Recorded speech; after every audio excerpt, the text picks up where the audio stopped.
In this video, we're going to look at a first program in Java. We want to see the structure of it, but also understands how the program executes, where it begins and how it ends. So on my right, I have some code in Eclipse, which is our integrated development environment, where we can develop and run our programs. You can also do it in other locations. So here's a short program mirroring this right here. So all code in Java belongs to a class. Here the class name is called Lec2a. That's not that important for us right now. Soon that'll become more important. Part of this class is going to be learning to figure out when you have to know what something means and when you can just kind of follow the pattern and move on to the next thing.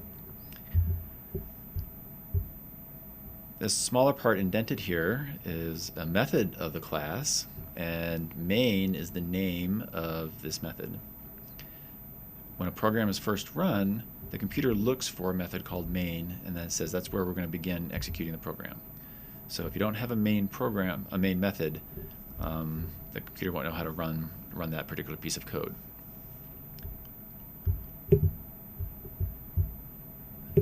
And right now we're ignoring this part and ignoring this part.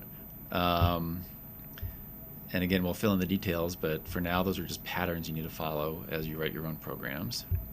This next line is what's called the comment.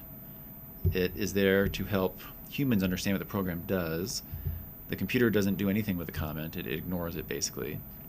So that doesn't mean it's not important. It really is there to provide regular updates as you read the code yourself as to what kind of portion of the code you're working on. So comments will, as programs get more complicated, comments become more important as well. This next line is what makes something actually happen. The job of this statement is to output to the console the text between the quotes here. So it's basically a way of communicating with the outside world or the world outside the program as it runs. There's other parts here that are important. Notice after this main line here, there is an open curly brace that has a matching closed curly brace down here. Everything between that's what we call a code block or statement block, and it's where you can collect multiple lines of code together into one unit. These braces need to pair up, so a lot of the syntax of a program is making sure that you're matching up, for example, opening parentheses with a closed parentheses where appropriate, opening curly brace with a closed curly brace where appropriate. All right.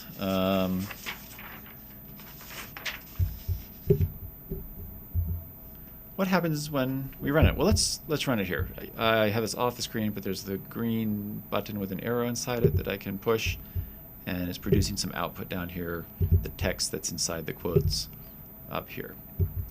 And in this particular case, where it goes is what's called the console, and it's basically sort of the easiest way to get information in and out of the program. So when I said run this program, what happens? Well, underneath there's a lot of stuff going on. This source code is being turned into Java bytecode. That Java bytecode is being run by what's called the Java virtual machine. The Java virtual machine communicates with your actual physical machine, sends it instructions, and those instructions make something happen like hello world here. But there's an ordering to what happens. Again, so the first thing that happens is that the running program looks for this main method, and then it executes the first line that happens in the program. In this case, it's a comment, so nothing happens. It executes the next line, and whatever it does, it does. In this case, then it runs out of lines in main, and the program stops. I can add another line of code in here. And we'll make it a short conversation. So hello world and then bye. When I run this, we get both lines here. Some of you may see that it only gives one line, and it may be that you ran it like, let me run it again with a smaller console. Well, here you might think nothing happens, But if you give it a little more space or scroll up, you'll see that everything's there. So sometimes you get confused and you think there's an error in the program. It's really just your console is too small. So how does it execute? We look for main. It skips the comment. It executes the first statement it finds. When that is finished, it goes to the next statement. When that's finished, it sees if there's any more lines. There's not. And curly brace of main, and the program is over. All right, so there's this order of execution that's very important. It's not always that you read at the top and you say it does this and then this and this and then this. Sometimes things jump around, and you have to learn how to trace the program as it runs and figure out what part gets executed. So here we do the first line, we do the second line. Now, sometimes, or maybe even usually, there are small mistakes in the program that keep it from running.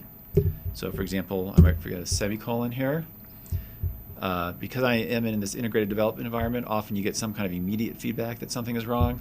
If I were to try to run this, I get this sort of scary message. It says there's an exception, that's an error, and it says it happened in main, and it actually tells you where it thinks the error is. So I can actually click on this, and it takes me to the line where it thinks the error is, and in this case it actually is smart enough to say, hey, you need to insert a semicolon. So that's quite nice, right?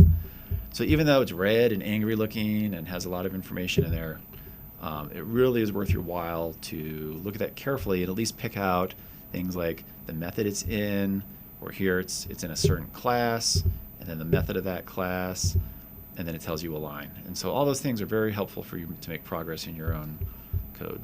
There are other kind of syntax errors you can have. Here I'm not having the opening curly brace for this code block. When I ran it,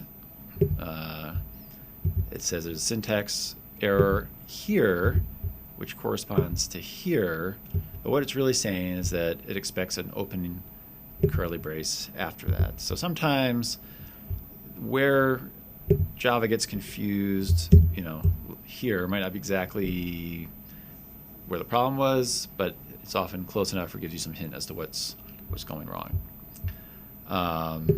You can do things like this. Here it's saying main method not found. It's a little surprising. Main is capitalized here only because it's the start of a sentence. It really should. It's saying it can't find the lowercase main. So the uppercase lowercase matters.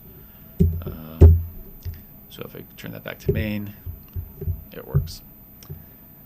So that's our first little program. The main thing is starting to see these patterns of like the opening curly braces, how to send a message to the console, and so on. And again, a little bit of practice will get you going very nicely on this.